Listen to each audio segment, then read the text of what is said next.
गलितम फलम शुक मुखाद्रवसिक्तम। तोता जिस फल को जूठा करता है वो फल मीठा हो जाता है, ऐसा शास्त्रों में कहा है। तो गुरुदेव मुझे लग रहा है आप कह रहे हैं कि ये कथा का अमृत फल है, आप कह रहे हैं कि पिबत भागवतम रसमाल्यम, ये जो अमृत फल है कथा का ये बड़ा मीठा है, आप कह रहे हैं इसका पान कर लीजिए। अगर ये मीठा है तो मैं समझ गया तोता जिस फल को जूठा करता है वो फल मीठा हो जाता है, और इस कथा अमृत फल को आप जूठा करने के लिए आए हैं, आप ही इसे अपने मुख से जूठा कर करके मीठा कर रहे हैं, इसीलिए तो आपका नाम शुकदेव है। कि तोते को संस्कृत में क्या कहते हैं? शुक कहा जाता है। तो आपका नाम अगर शुकदेव है तो इसलिए है क्योंकि आप इस कथा अमृत फल को मीठा करने के लिए आए हैं। तो स्वामी शुकदेव ने बोला, अहो पापम, मुझे पाप मत चढ़ाओ, मैं इतना बड़ा नहीं हूं कि मैं इस फल को जूठा करूं वो फल मीठा हो जाए। शास्त्रों में कहा है कि तोता जिस फल को जूठा करता है वो फल मीठा हो जाता है, परंतु मेरा मानना है कि तोता उसी फल को जूठा करता है जो पहले से मीठा हो चुका होता है। बोला प्रभु ऐसा कैसे? बोला तोते ने परमात्मा की कोई ऐसी भक्ति की कि तोते के उपयुक्त तोते ने अमर कथा सुनी थी। तोते जब भगवान शिव शंकर माता भवानी को, भगवान शिव जब माता पार्वती को अमर कथा सुना रहे थे तो उस समय एक अंडे के बीच में से एक छोटा सा शुक, छोटा सा तोता पैदा हो गया था और उसने अमर कथा सुनी। शायद भगवान ने तोते के प्रेम को देखकर, तोते की भक्ति को देखकर ऐसा आशीर्वाद दे दिया कि हे तोते, तेरे अंदर एक ऐसा यहाँ पर एक ऑटोमेटिक सेंसर लगा दिया कि तुम उसी फल को चोंच मारोगे जो फल पहले से मीठा हो चुका होगा। जैसे तोता जाएगा फल के पास, एक वृक्ष में 10 फल लगे हैं, तो तोता सोचेगा किसको चोंच लगाऊं, किसको चोंच लगाऊं। तो भगवान ने यहाँ सेंसर लगा दिया, अपने आप ही तोता ऑटोमेटिकली उसी फल को चोंच मारेगा जो पहले से मीठा हो चुका होता है, परंतु दुनिया को लगता है कि तोते ने चोंच मारी इसलिए ये मीठा हो गया। वैज्ञानिक लोगों ने तोते के मुख के उस द्रव का बहुत सा परीक्षण किया और ये जानने की कोशिश की कि क्या इसके मुख में, इसकी लार में कोई ऐसा कोई एलिमेंट है जो इस फल को मीठा कर रहा है। तो वैसा तो कुछ भी नहीं निकला। इसका अर्थ यही है कि करता करतार आप हैं, नाम मेरा हो रहा है, मेरा आपकी कृपा से सब काम हो रहा है, करते हो तुम कन्हैया, मेरा नाम हो रहा है, मेरा नाम हो रहा है। तो इसलिए तब कहा मुहुरहो रसिका भुवि भावुका। इसलिए हे कथा प्रेमियों, कोई ज्यादा मीठा है कोई कम मीठा है ऐसा कभी मत सोचना। परमात्मा ने जिसको बनाया है वो सब एक जैसा है। ये कथा भी पता नहीं कितने संत महात्माओं के द्वारा बार बार कही जाती है। कहीं पर विद्वान जन कथा कह रहे हैं, कहीं संत महात्मा कथा कह रहे हैं, सब के सब भगवान की कथा का आनंद ले रहे हैं। परंतु महत्वपूर्ण चीज ये है कि मुहुरहो रसिका भुवि भावुका। कभी ये मत सोचना कि हमने 2 महीना पहले कथा सुनी, कभी ये मत सोचना हमारी बहन के घर में 4 दिन पहले कथा थी, कभी ये मत सोचना कि हमने 1 हफ्ता पहले कथा सुनी, अब क्या कथा सुनेंगे। नहीं, मुहुरहो रसिका भुवि भावुका। बार बार मुहुरहो, बार बार इस कथा अमृत का पान करना चाहिए। दुनिया में जितने भी फल है उनको खाने को कहा गया है, इसे खा लीजिए। परंतु भागवत महापुराण एक ऐसा अमृत फल है, भागवत एक ऐसा अमृत फल है जिसे खाने को नहीं कहा, उसे कहा पीबत भागवतम रसमाल्यम। इस भागवत का पान कर दीजिए, क्योंकि एक ऐसा अमृत फल है जिसके बीच में गुठली नहीं है और बाहर छिलका नहीं है। इसमें कोई भी चीज छोड़ने वाली नहीं है, इसमें सब कुछ केवल लेने के लिए है, इसलिए इसमें से कोई चीज छोड़ना मत। इस पूरे के पूरे कथा अमृत फल का आप पान कर जाइए। और दो ही लोग कथा में बैठने के अधिकारी बताए, मुहुरहु रसिका भुवि भावुका। एक रसिक है, एक भावुक है। या तो परमात्मा के रस में विभोर होकर उसके नाम का रसिक बन जाए, या फिर भावुक हो जाए। रसिक का अर्थ है जो सरस में पूरा बह ही गया, और भावुक का अर्थ है जो उसके भाव में बह जाए। हंसने की बात चले तो हंस लिए, रोने की बात चली तो रो लिए। मेरे कृष्ण हंसते हैं तो हम हंसते हैं, वो रोते हैं तो हम रोते हैं, वो नाचते हैं तो हम नाचते हैं। ऐसी दृष्टि गोपिकाओं की बन जाए कि आंखें खोले तो भी वो दिखे, आंखें बंद करे तो भी वो दिखे। बस हर पल हम उसके ही रूप को निहारें। और ये दिल क्या कहे? जित देखो तित श्याममयी है, जित देखो तित श्याममयी है, जित देखो तित श्याममयी है, जित देखो तित श्याममयी है। जित देखो तित श्याममयी है। आपके गांव की भांति किसी गांव से 10-15 लोगों का एक झुंड कश्मीर की यात्रा पर गया। आइए कश्मीर की यात्रा में भगवान कृष्ण का अनुभव। कश्मीर की यात्रा पर गए, और जैसे ही कश्मीर की यात्रा पर गए और वहां पर पहुंचे तो बहुत से पुष्प खिले थे, गुलाब खिले थे। आपके गांव का ही एक झुंड, एक समुदाय कश्मीर की यात्रा पर गया। वहां पर उस झुंड में, उस ग्रुप में एक देवी जो छोटी मोटी नौकरी करती हैं, तो वो सोची, वाह प्रभु, कश्मीर में इतने गुलाब खिले, काश भगवान ऐसी कृपा करते कि अगर कहीं मैं, ये तो लोग मूर्ख हैं, अगर मैं कश्मीर में पैदा हुई होती तो मैं तो इन गुलाब से रस निकाल के गुलाब जल का निर्माण करती और बहुत बड़ी बिजनेसमैन बन जाती। तो वहीं एक दूसरी सखी बैठी, वो अपने मन में सोच रही है, वाह कितने सुंदर गुलाब खिले हैं, पर हमारी किस्मत फूटी जो हम यहां पैदा नहीं हुए।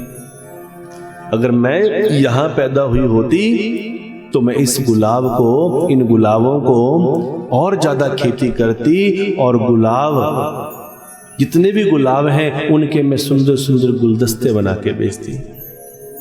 एक और बैठी है, वो सोच रही है, मुझे मौका मिलता तो इन गुलाब के मैं सुंदर सुंदर हार बनाती और लोगों को बेच देती, हार बेच बेच कर पैसे कमाती। एक और बैठी है, वो कह रही है, अगर काश मेरे घर के पास ऐसे गुलाब होते तो मैं इन गुलाबों को रोज सुंदर सुंदर अच्छा अच्छा गुलाब तोड़कर मैं अपने भगवान के चरणों में चढ़ाती।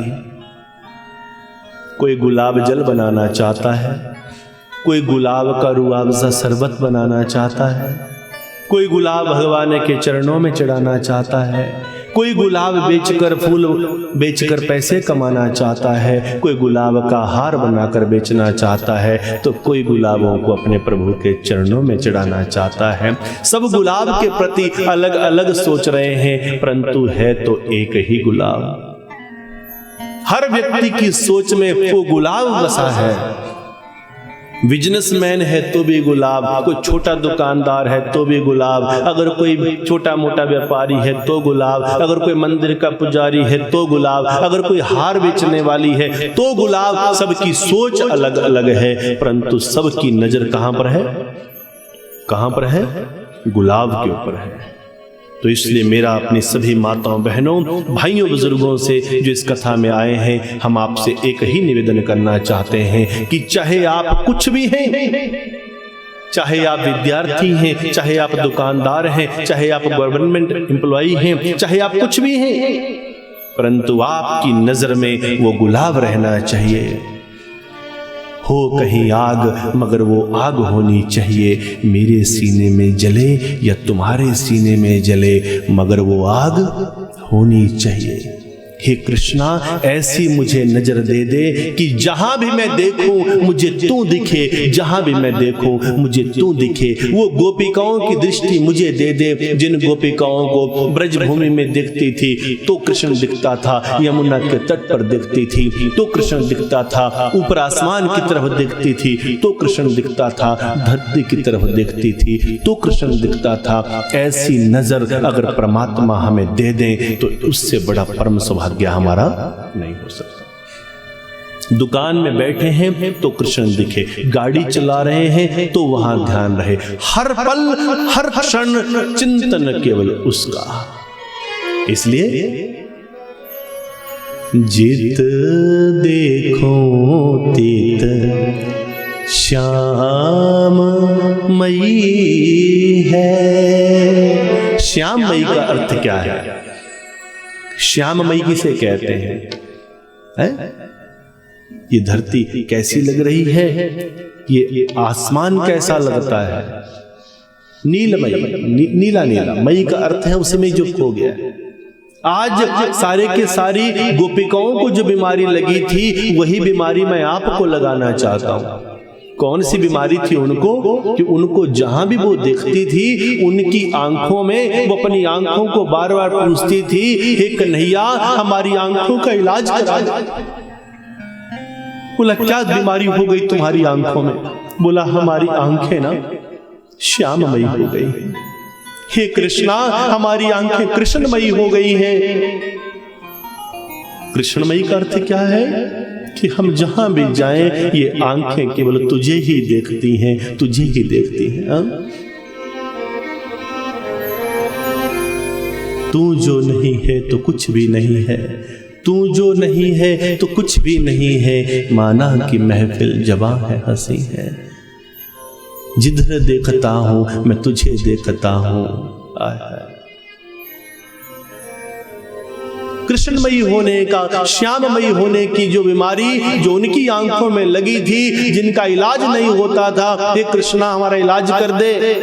बोला क्या बीमारी हो गई? बोली हमारी आंखों में श्याममयी हो गई है, श्याममयी नाम की बीमारी लग गई, जहां देखती हैं श्याम ही दिखता है। जित देखो तित श्याममयी है, जित देखो तित श्याममयी है, जित देखो तित श्याममयी है, जित देखो तित श्याममयी है, जित देखो तित श्याममयी है, जित देखो तित श्याममयी है, जित देखो तित श्याममयी है, जित देखो तित श्याममयी है, जित देखो तित श्याममयी है, जित देखो श्याममयी है, जित देखो तित श्याममयी है, जित देखो तित श्याममयी है। आइए भाव के साथ प्रेम से हरि बोल।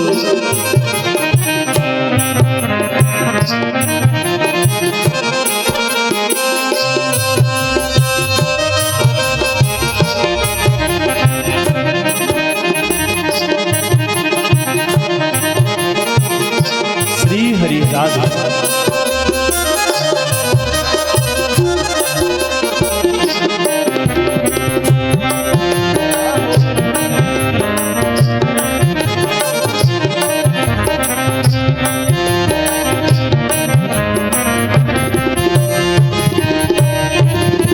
श्याम कुंज बन यमुना श्यामा, श्याम कुंज बन यमुना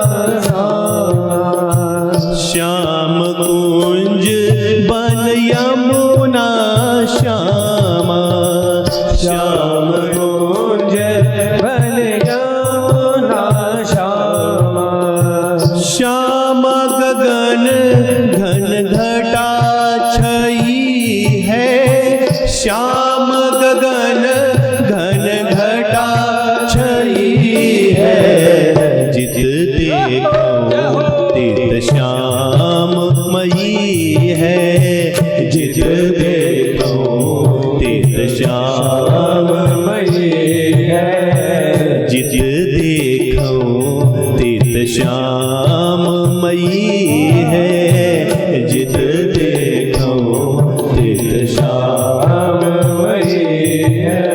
श्याममयी श्याम कुंजवन यमुना श्यामा, श्याम गगन घन घटा छई है, जो गगन में जो घटाएं हैं वो भी श्याम दिख रहा है, जो कुंजवन है वो भी श्याममयी हो गया है, जो यमुना का तट है वो भी श्याममयी हो गया है। ये प्यारे, ये कैसी बीमारी लग गई हमारी आंखों में, हमारी आंखों में चारों तरफ तू ही दिख रहा है, तू ही तो, तू ही तो, तू ही तो। श्री राधे प्रेम से कहिए जय श्री कृष्णा, जय श्री कृष्णा।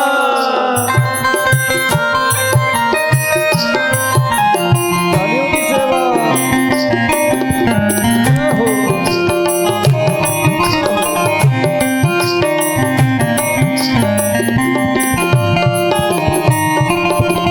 सब रंगन में श्याम भरियो है, सब रंगन में श्याम भरियो है, सब रंगन में श्याम भरियो है, सब रंगन में श्याम भरियो है।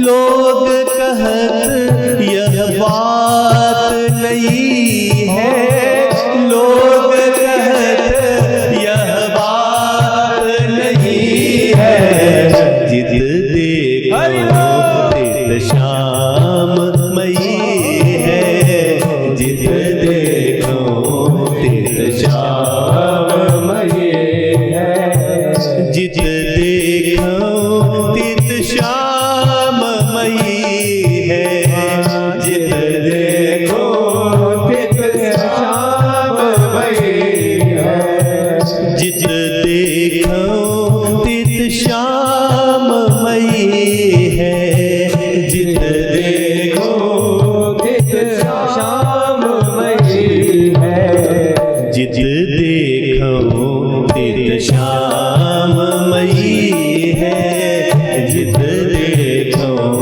तित श्याम मई। जय श्री कृष्णा, जय श्री कृष्णा। जित देखो तित श्याममयी है, सब रंगन में श्याम भरियो है। अरे आंखें कैसी हो गई लोगों के लिए, ये लाल, ये पीला, ये नीला, ये पिंक, ये वो, और मेरी आंखों में कैसी बीमारी हो गई कि जहां भी देखें सब रंगन में श्याम भरियो है, सारे रंगों में भी श्याम ही दिख रहा है। और जिनसे हम कह रहे हैं कि हमें ये बीमारी हो गई है, डॉक्टर के पास गए, ये क्या हो गया आंखों को, तो डॉक्टर भी कह रहा है, ये दुनिया भी कह रही है, लोग कहत यह बात नहीं है, ये बीमारी नहीं है, इस बीमारी का कोई मेडिकल साइंस में भी नामो निशान नहीं है। हरि बोल।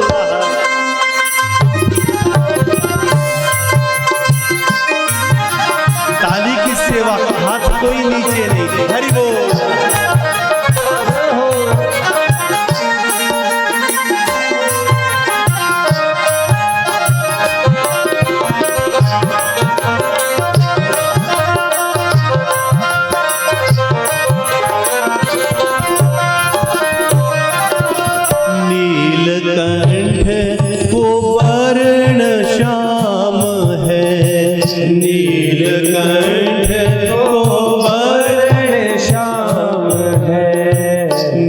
नीलकंठ को वर्ण श्याम है, नीलकंठ को वर्ण श्याम है, वर्ण श्याम है, कंठ श्याम है, वर्ण श्याम है, कंठ श्याम है।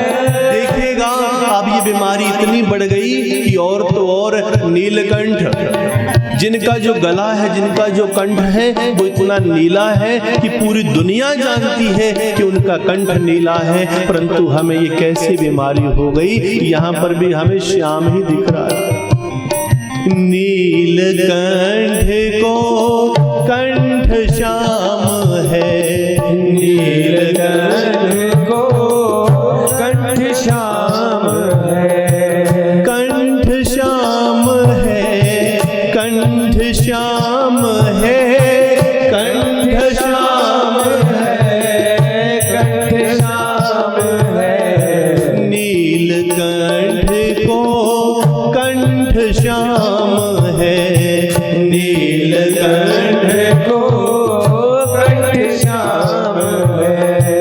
मनुष्यामता फैल गई है, मनुष्यामता फैल गई है, जित देखो तित श्याम मई है, जित देखो तित श्याम मई है, जित देखो तित श्याम मई है, जित देखो श्याम मई है, जित देखो तित श्याम मई है, जित देखो तित श्याम मई है, जित देखो तित श्याम मई है, जित देखो तित श्याम मई है, जित देखो तित श्याम मई है, जित देखो तित श्याम मई है, जित देखो तित श्याम मई है, जित देखो तित श्याम मई है, जित देखो तित श्याम मई है, जित देखो तित श्याम मई है, जित देखो तित, जित देखो तित, जित देखो तित श्याम मई है, जित देखो तित श्याम मई है।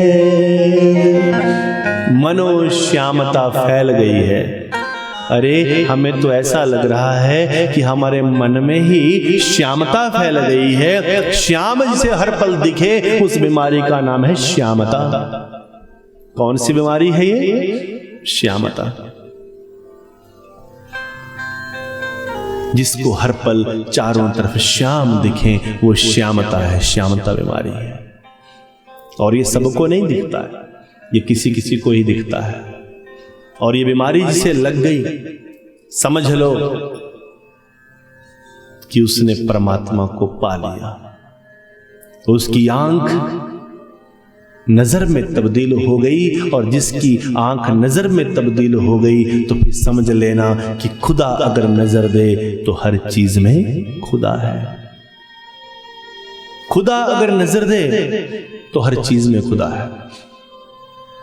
ऐसी श्यामता की बीमारी राजा परीक्षित को लगी। स्वामी शुकदेव पावन कथा प्रसंग सुना रहे हैं। हे राजन, परमपिता परमात्मा निराकार ईश्वर इस संसार का सृजन करने के लिए सबसे पहले अपने निराकार रूप से एक साकार रूप बनाते हैं। भगवान निराकार परमात्मा अपने दक्षिण भाग के 10वें अंश से इस संसार का सबसे सुंदर एक प्राणी बनाते हैं और उसका नाम रखा श्री हरि विष्णु।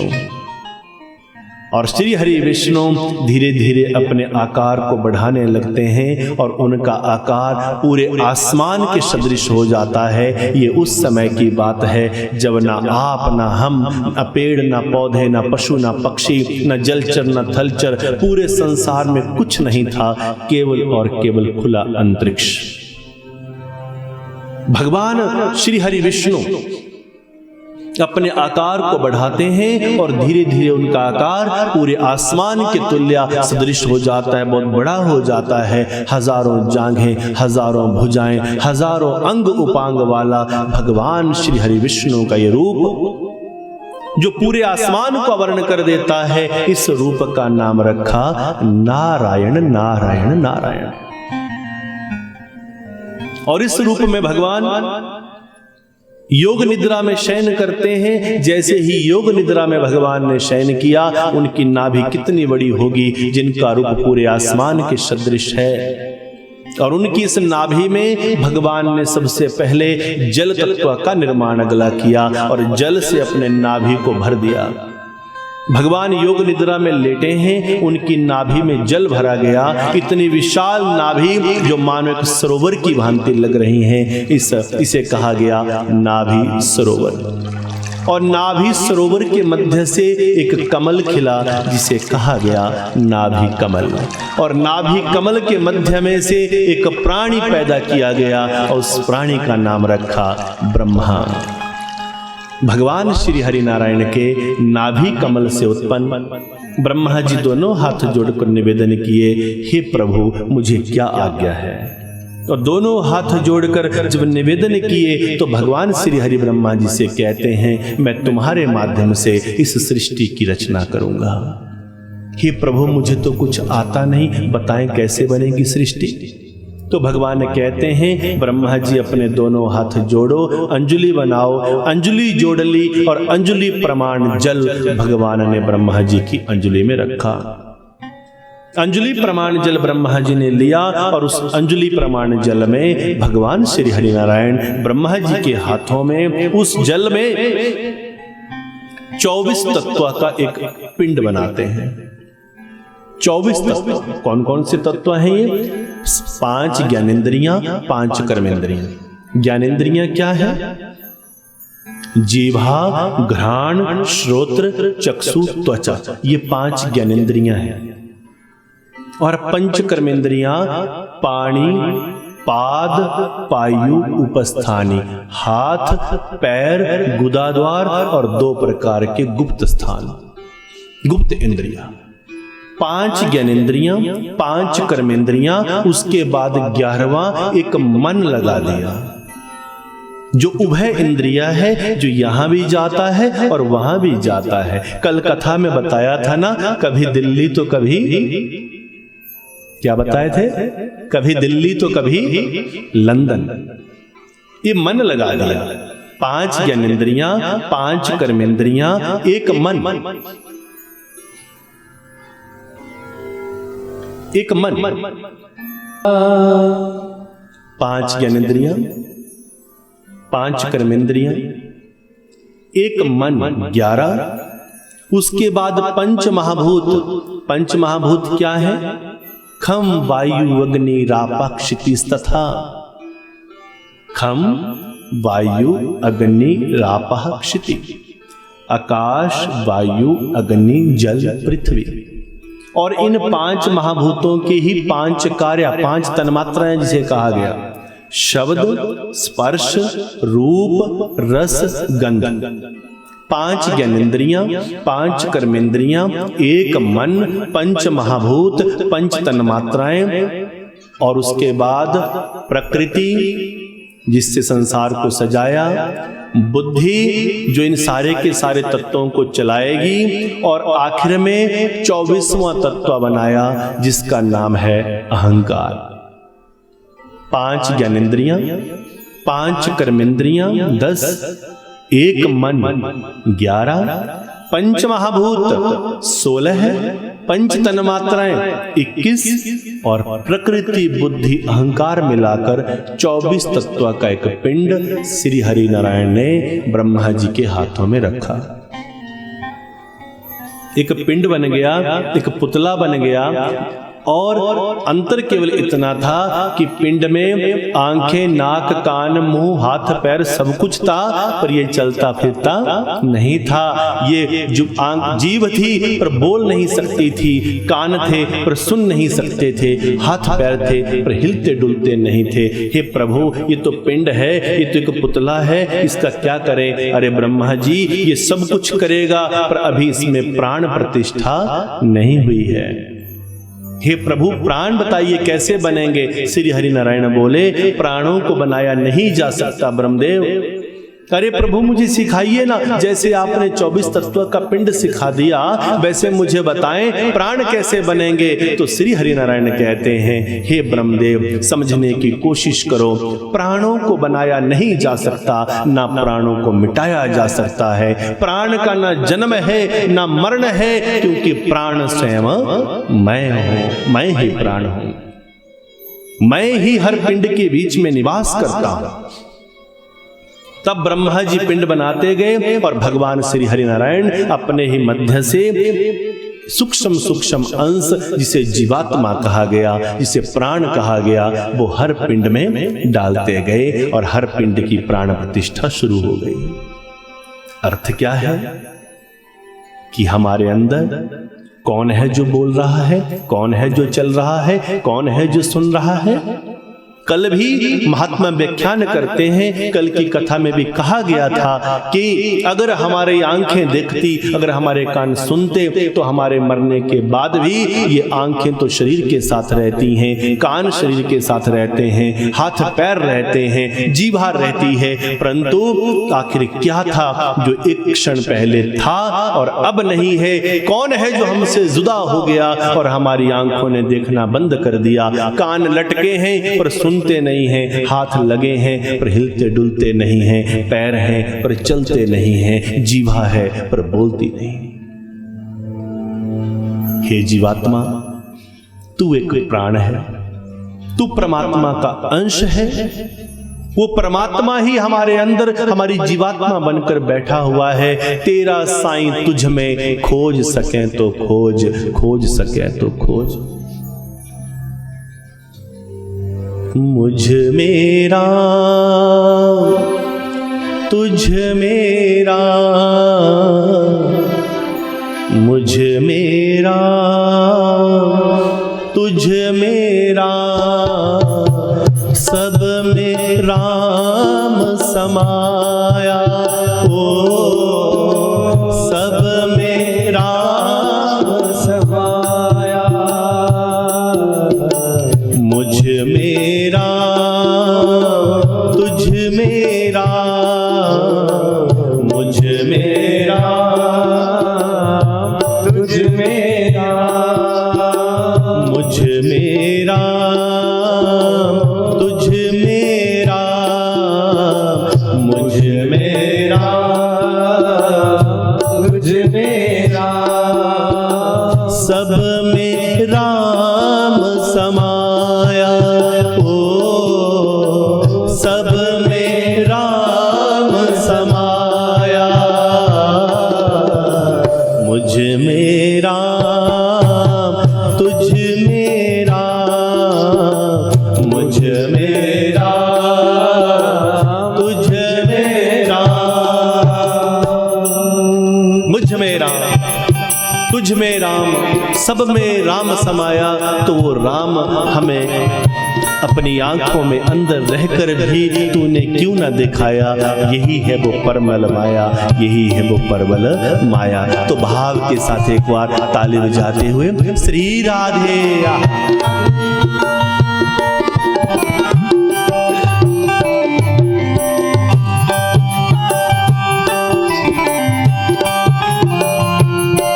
श्री राधे।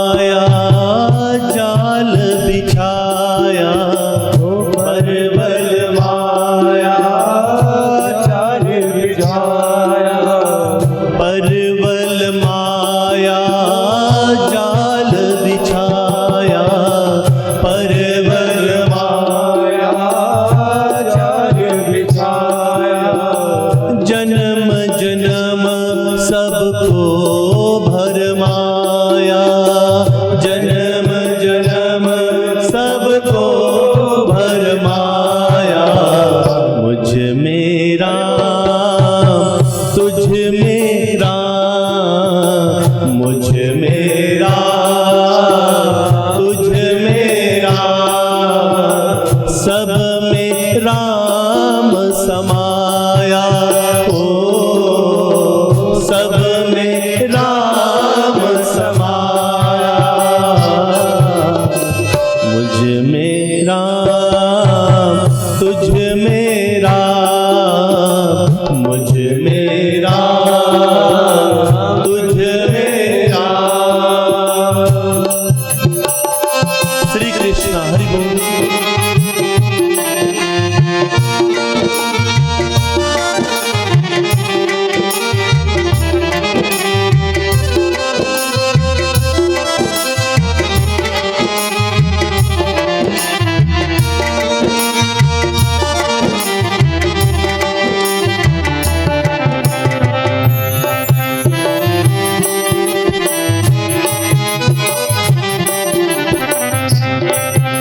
श्री राधे।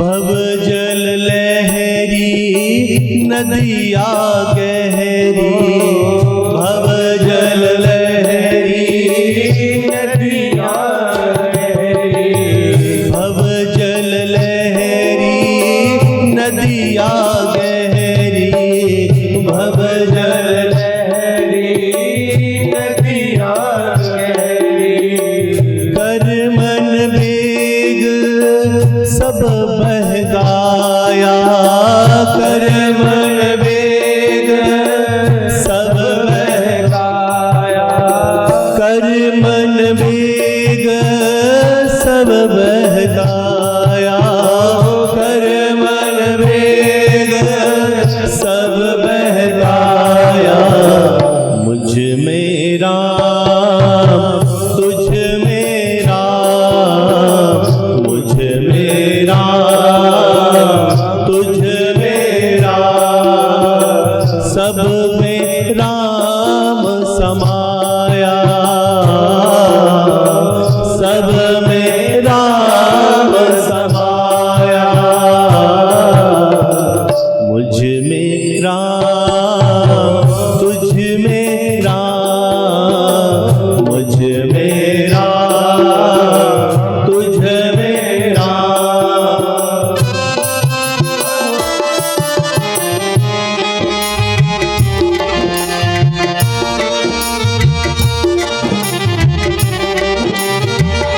श्री राधे।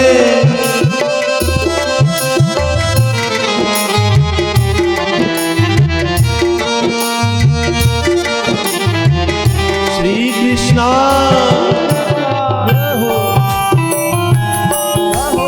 हरिओम की सेवा।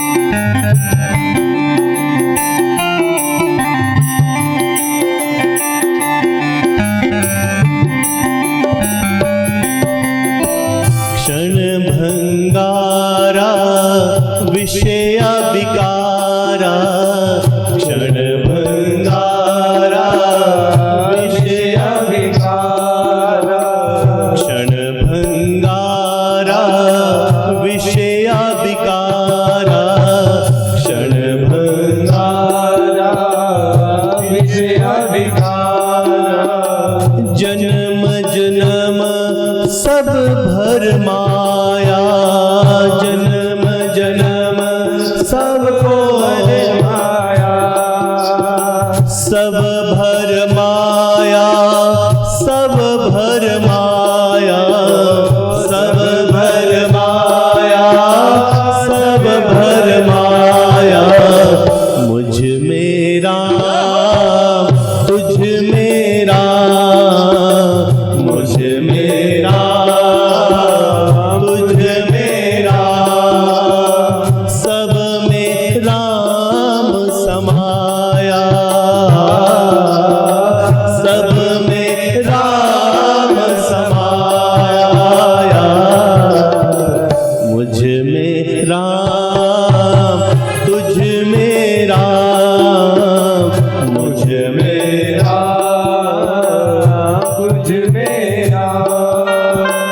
मुझ में राम तुझ में राम, मुझ में राम तुझ में राम, मुझ में राम तुझ में राम, मुझ में राम तुझ में राम।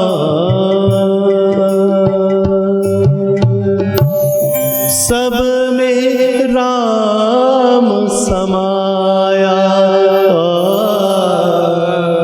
सब में राम समाया, ओ सब में राम समाया।